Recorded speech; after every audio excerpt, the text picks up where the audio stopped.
Every dish leads to a lesson.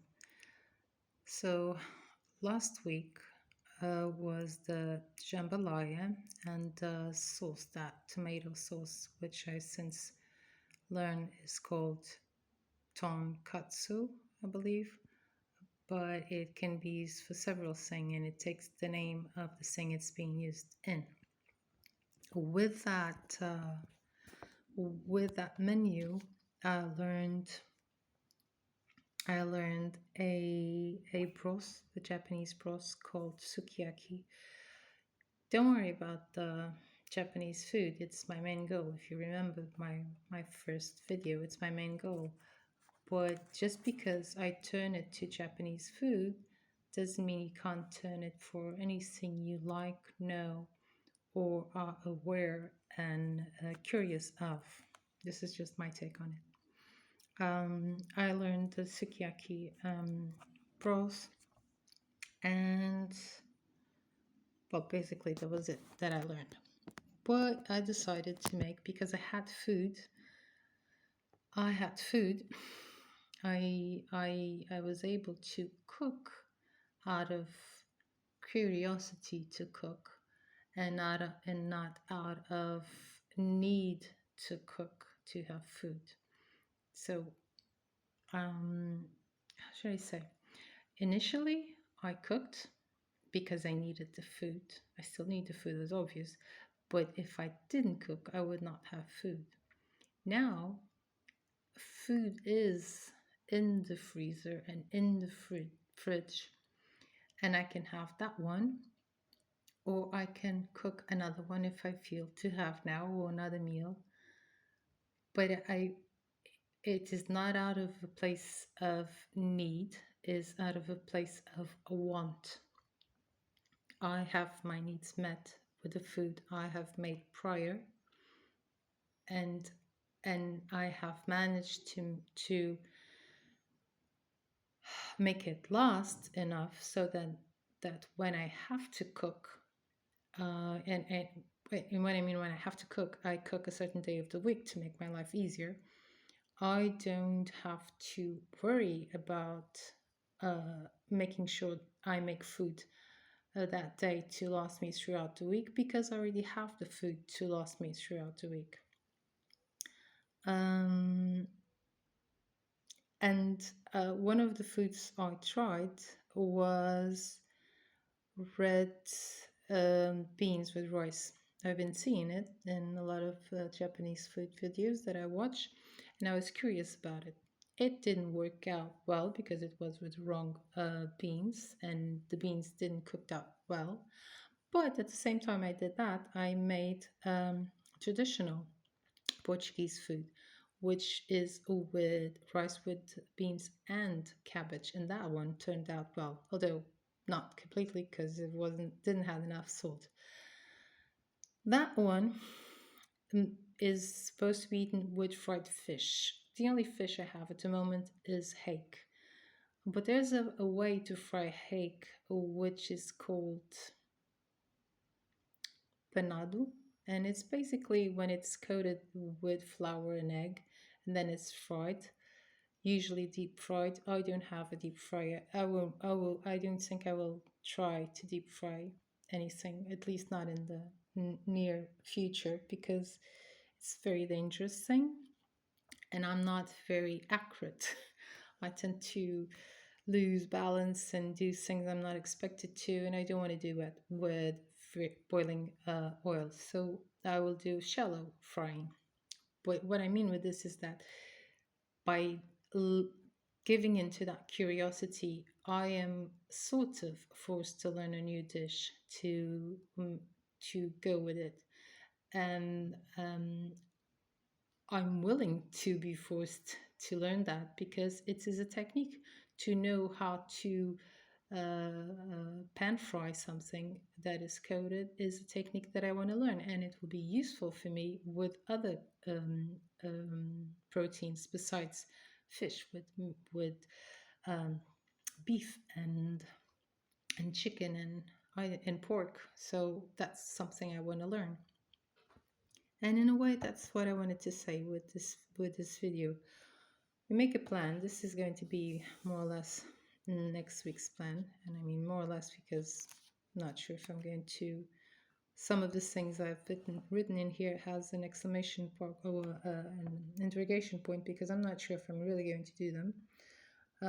But we write a plan, and that plan leads us to learn from it and to have ideas from it and to improve other things we've made. For instance, if you notice, I only have here three sources of proteins. There are no eggs, there are no canned food because, and each protein source only has one kind. In this case, fish only has egg. In this case, chicken only has chicken. And in this case, beans only have beans. The beans that are here are the ones I cooked for the rice with beans and the rice with beans and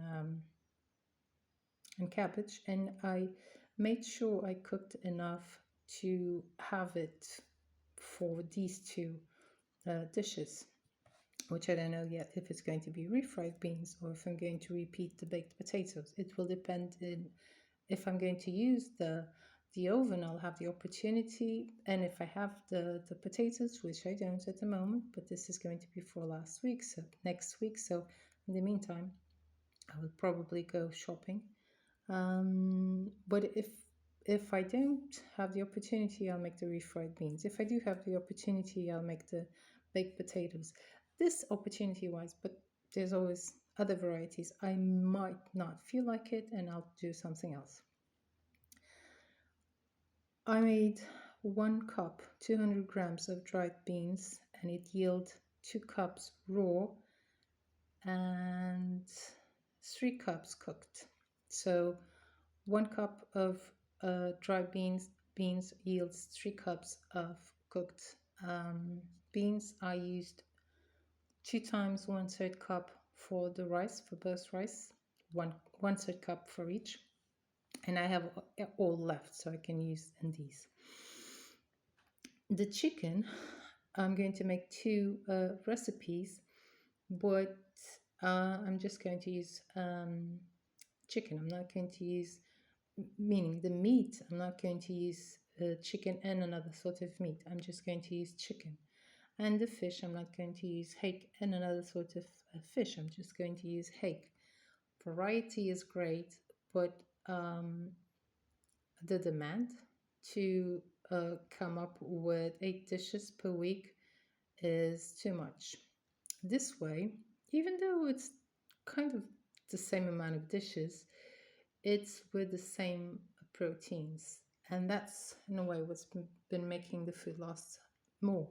Because even though I'm going to make the same amount of dishes, each dish has 2 meals, and I can just stay with one dish, or I can do both and put one in the freezer. Sorry, which is usually what I've been doing because I have no pressure to cook. I feel no obligation. It's it's it's something that flows. It's something that works instead of feeling the pressure to do something and feeling tightened and overwhelmed with it. I can just do it and take the time in the kitchen to do something else while they are cooking. Just wanted to share this with you because I used to think cooking and planning not only were a bore, but the only outcome with it would be to have food. Maybe delicious food, but just have food. Where where now I realize a lot of the goal I want to be able to get in the kitchen and be able to know what to do with what comes from the experiment of meal planning and cooking on a weekly basis, and from the ability to make connections between one dish to another, one way of cooking to the other, looking at the ingredients not by itself, but with the interactions it can have with other ingredients and the part it plays in different dishes. We can't get that with, what should I say? We can't get that without doing this for a certain amount of time. And I am sure those who have been cooking for years, this is like breathing for them. Um, so even though even though it looks one thing, it's a lot more. Now, you might think, oh, my mother never meal planned, she never wrote, she never whatever. People people who are used to cook may not do this in writing, but they keep it in their minds. My mind doesn't have the space for this. My tiny mind, tiny mind, no space, can't take data, can't memorize things, totally messed up what I'm doing. I have to separate. I have to separate thinking from doing. That's why. This is my thinking. Cooking is my doing. Most people can do both. And I'm very, how should I say? I wouldn't say proud, but I'm in awe of them because for me it's like wow. But it doesn't matter. People do this mentally, and then they get the ability to do the connections I've been mentioning. E- The downside is if they aren't exposed to different cuisines, they just go on within those same flavors and same types of foods, which is okay if you don't mind eating those same kinds of foods. Uh, it's also a downside if you're exposed to too many at the same time because it's harder to make the connections. Oh, but some people are good enough to easily do it. Not my case.